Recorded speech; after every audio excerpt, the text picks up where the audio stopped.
It's the big dog, CC Sabathia on the Fan. CC, how you doing today, bud? I'm good.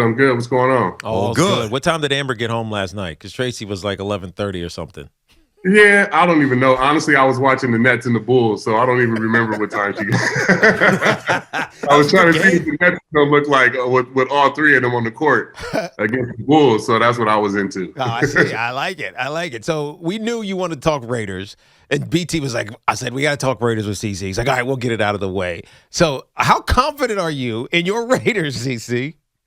Watching the last 2 weeks, really, if they can run the ball like they did in Indianapolis and they did the beginning of the game against the Chargers, I think they got a good chance. I mean, obviously, Cincinnati's really good. I love Joe Burrow. I think Jamar Chase is the best receiver in the league. So we'll have to wait and see. But, our defensive line has been playing good. So you never know what can happen. You love Bisaccia, or are you okay with Bisaccia? Because I love Bisaccia just because of what he's been able to do. I love Rich.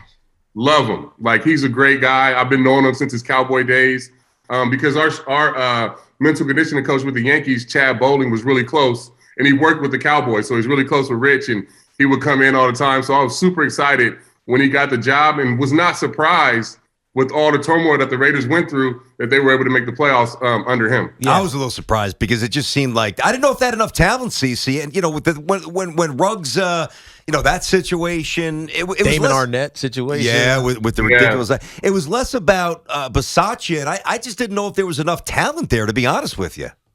Yeah, I mean, with Josh running the ball the way he did the last couple of weeks and the defensive line playing the way they are, I mean, that's a combination to win in the playoffs. So we just have to wait and see. I mean, you are right, though. We are a little short on talent, but getting Waller back and the way Winfrow's played this year should be good. Yeah, you're not putting any money on it, though. I am. I'm taking Absolutely the 5. Not. I never put money on the Raiders.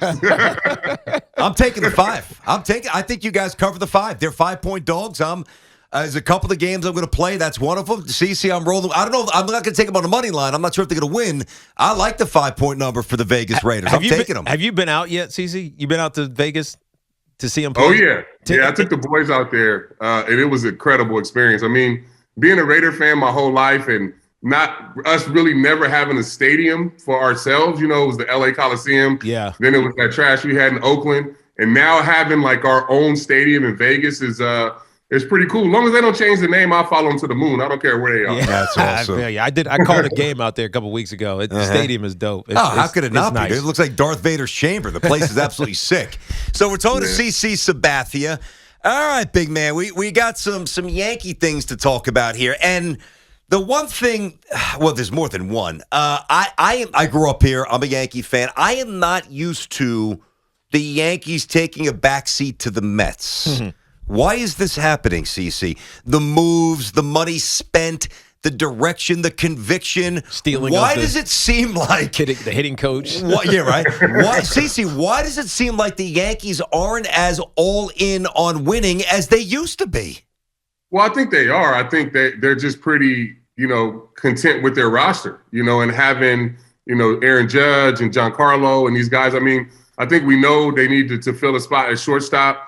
But I think they feel pretty good that if they can have these guys all healthy for a whole season, that they have a good chance of winning the East. So, I mean, the tide has definitely changed in New York, though, with Steve Cohen over there spending all that money, being able to buy whoever he needs.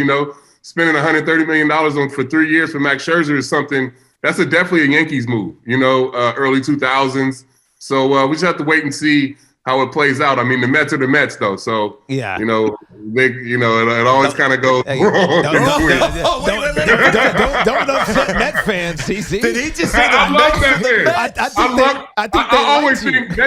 I think Met fans are the real fans in New York because if you can put up with what they go through every year and still put a Mets hat on, you're a real fan. I feel you.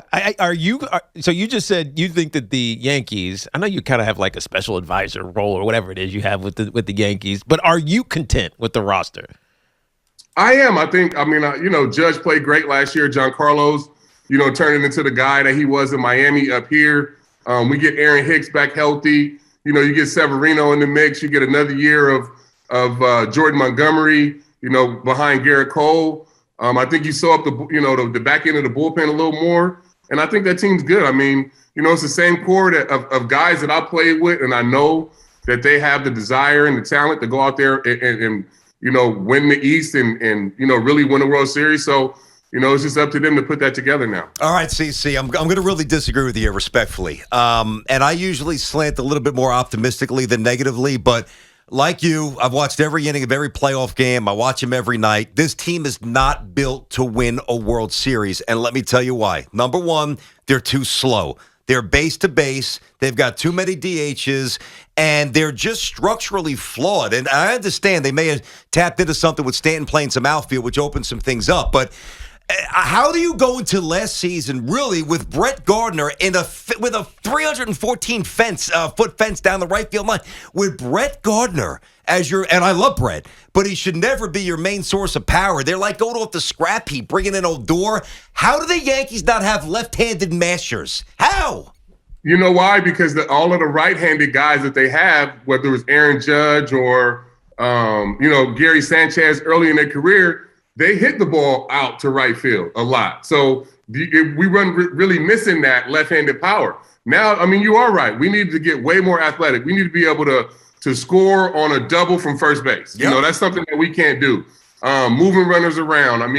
The best teams in the big leagues now, if you look at the lineups, whether it's the White Sox or, even Atlanta, who won the World Series, or even the Astros, yep, they all have the combination of speed and power kind of built like those A's teams in the late 80s. You know what I'm saying? Mm-hmm. So, I think the game is shifting back to that. I think we were, in that mode of where the game was, just getting power hitters, guys that can, hit the ball out of the park and walk. But now I think the game is shifting back to that speed and power, and we're kind of behind on that. Yeah, by the way, the left field fence is only 318. It's not like it's that much. But the left side, but the gap, I'm you know joking, what I'm saying? joking. The gap changes things a lot. Jack CC, if you haven't seen CC lately, go Yeah, check he's him out on yoked, Instagram. man. Jack CC should make a comeback Yoked. and be a lefty stick for the. He is absolutely yoked, I man. know What he are you is. doing? I can't run the dude? bases, though. So, That's all I'll right. just be another guy clogging up the bases. That's all right. You can take it over that short porch out there. That's all that matters. We know he can hit. He had a home run with the Brewers back in the day. I remember that. Hey, CC, you mentioned like Stevie Cohen, Uncle Stevie spending all the money for the Mets. Why aren't the Yankees like that anymore? You know what I mean? Like, I think it's romanticized how they used to just go all out, have the top pay. It didn't matter. Why aren't they like that anymore? Why the prudence financially?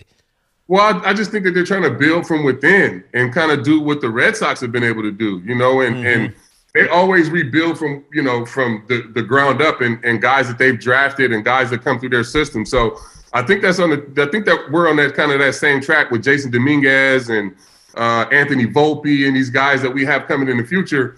That's just a better way of growing your system and being able to have guys to trade. Yeah. I think for the longest time, our system was really good, but we would always trade guys off and not let them get to the big league. So I think they want to kind of see these guys play out and see if we can kind of build from within. Yeah, and by the way, you mentioned Volpe. I followed him for a couple of years. He was a Jersey kid, Del Barton. He's got some real pop. Yep. By the way, real quick, I don't want to get too much into Volpe, but do you think he absolutely projects as a shortstop? Does he move well enough to play middle of the diamond at that level? You know what? I haven't actually seen him play defense. I've only seen him hit. Yeah. That bat is real. I So know. if you can hit like that, they'll find a position for you. Yeah, you may run like Hayes, but you hit like bleep. We're talking to CC Sabathia, World Series champ. He's got the Cy Young, and let's face it, when he came in 2009 with Teixeira and Burnett, who won Game 2 against Pedro. I was at the game. Really one of the most beloved leaders of the team, the franchise in a long time. Everybody respected Sabathia. We know that. Fire. That's why he wanted to fight people. He always had his teammates back. This guy was always ready to The scrap. first time I met CC, we almost got in a fight. You retired too soon. What's wrong with you? Oh, is that what he said? I'm telling you. I thought, CC, man. I thought he was going to fight you when you brought it 95 yards against the Raiders to the house. If you guys want to watch this, by the way, go because CC's on this. If you want to see him, twitch.com/WFAN. He's also got the great pod with Ryan Rucco, who's really good, R2C2. Question for you about this, CC. And I don't know if players talk about this, but I saw an article the other day. And I never had an issue with it because I went to a high school where I had to take my earring out when I went in. And I usually had the sides shaved on my.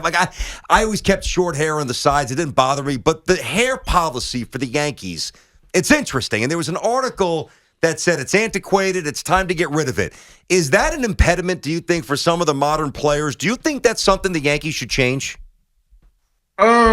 I mean, I don't know if they should change it, but I will say that's the only rule that we ever didn't like about the Yankees. Like, that's the only thing that people didn't like about playing for the Yankees was having to shave all the time. But other than that, everything is fine. And they pay you enough money to get a razor and shave. So if they're paying you the most, you're going to do whatever you got to do to stay on the roster. But, yeah, I mean, I would love to see it, changed. I mean, I guess, for me, I'm true to the core Yankee, though, so if I had to shave, everybody got to shave. The hell with it. Yeah. I mean, I got you. I shave my legs for that money. Yeah. Who hands that down? Exactly. I mean, guys do that anyway. So, I mean, it's all good. Vain guys like you who want to accentuate the calves, maybe. I don't do that. I got no calves to show. Who's in charge of that? If somebody wanted to try to change that, who would you go talk to? That's a good question.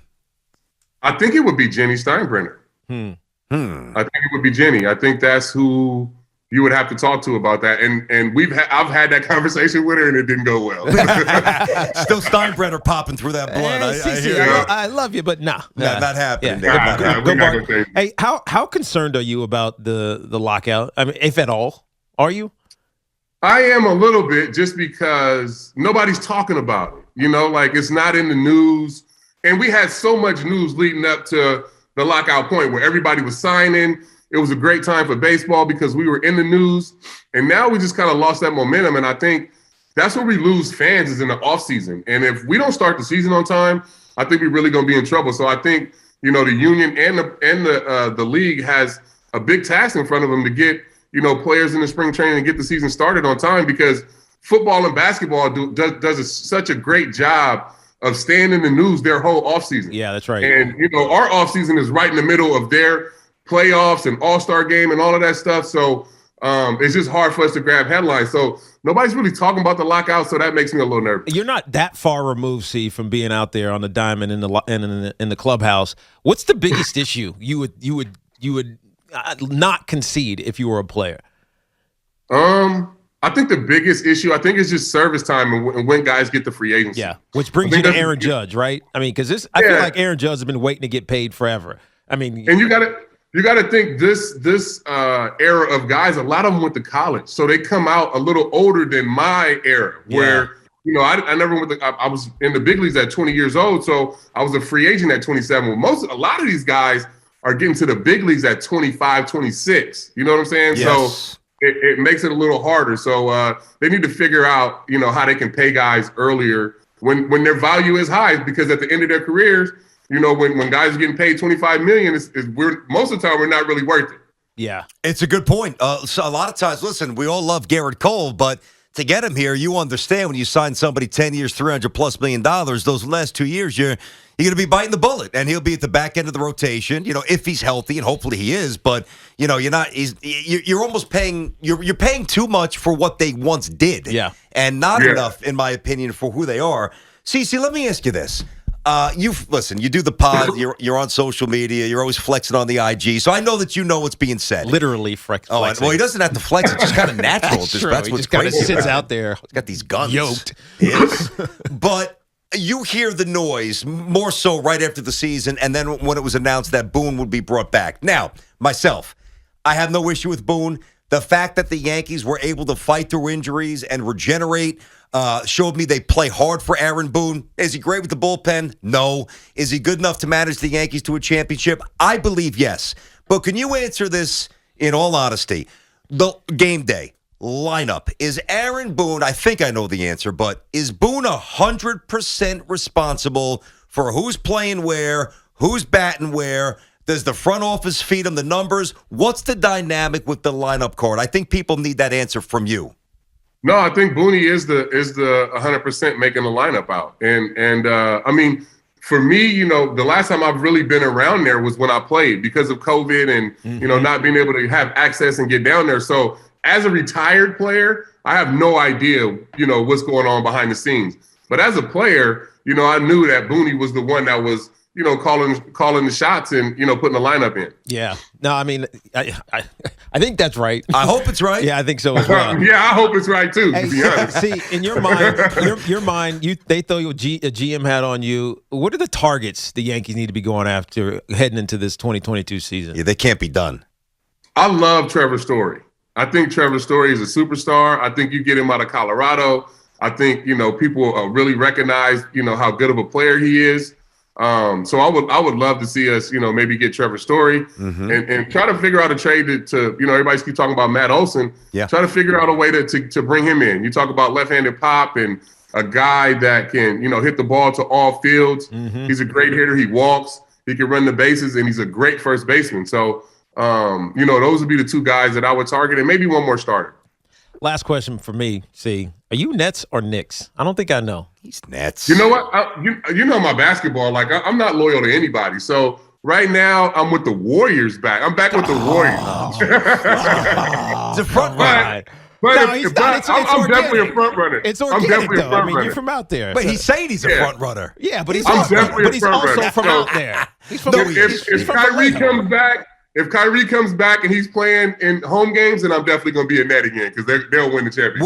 What if the Nets play See, the you're getting Warriors on in the me. championship? You're getting on me. CC's a if the champion Nets- in New York. He hasn't even decided. You're getting on me. I'm from Virginia. If the Nets play the Warriors in the finals, that's a win-win for me. I got nothing to lose. No, I'm see, good. no, big man. I'm going to call you out on that because somewhere in your heart, something is a little more important to you, and I believe deep down it's the Warriors because that's who you rooted for as a kid. No. I grew up a Lakers fan. Oh, I grew up a Lakers fan as a kid. Now, how I many grew up teams with- do you and- have? You don't have Everybody in California grew up Laker fans. Nobody in the Bay grew up a Warriors fan. If they tell you that, they're lying. Yeah. Like literally nobody did. And the only team I'm loyal to is the Raiders. That's it. Yeah. Every other team, and it's usually by this time my heart is broken. So I needed a really good team to root for in the NBA. So I usually just pick the front Do runner. me a favor. Yeah, when you were like 10, you became a Bulls fan for a little bit. Yeah, It's all loving good. Jordan There you and go. Pippen. Yeah. Sure, yeah. North And by the way- Carolina, I'm like always front runner. See, I roll with the winners. By the way, to grow up in the East Bay and not be a Run TMC fan with my boy Mully and Hardaway in Richmond is criminal. I love it. They wasn't winning enough games, though. I love those two. They wasn't winning enough games for me. Oh, gee. What if Yankee fans rolled this way and said, the Yankees don't win enough anymore. I'm going to root for Uncle Stevie and the Mets. How would you they like that? do. When we're not playing good, the Bronx is empty, and we getting booed. So they do the same thing. That's true. This guy's one of a kind. Hey, Steve, before we bounce, just want to miss give you you, a dude. shout out because you and Amber are doing so much great things with the Pitch In Foundation. And we know about the fire that happened this past weekend, and so many people lost their lives up there. So, and all their stuff. And I know the Pitch In Foundation is doing a lot to help mitigate that a little bit. So, hats off to you and to your beautiful wife. And hope to talk to you soon again, brother. Yeah, sounds good. Thank you. I appreciate you guys having me on. Awesome, man. It's an honor. Thanks a lot, CC. We appreciate you, dude.